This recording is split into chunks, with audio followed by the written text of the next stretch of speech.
all the world's a stage, and all the men and women merely players.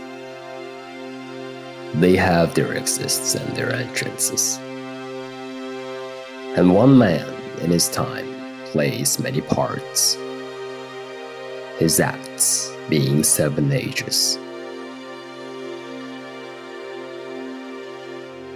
At first, the infant, Mewling and puking in the nurse's arms.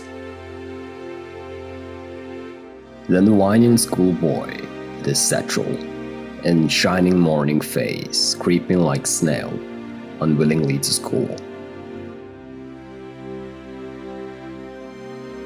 And then the lover, sighing like furnace with a woeful ballad made to his mistress' eyebrow.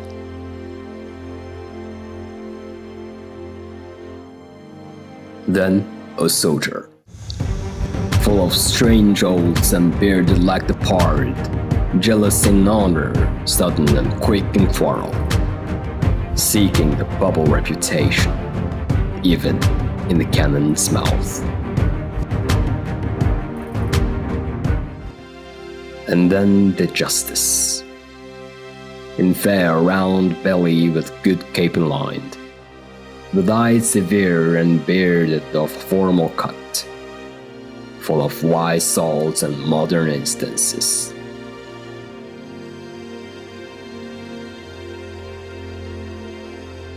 And so he plays his part. The 6th stage shifts into the lean and slippered pantaloon, with spectacles on nose and pouch on side. His youthful host well saved a world too wide for his shrank and his big manly voice, turning again toward childish treble pipes and whistles in the sound.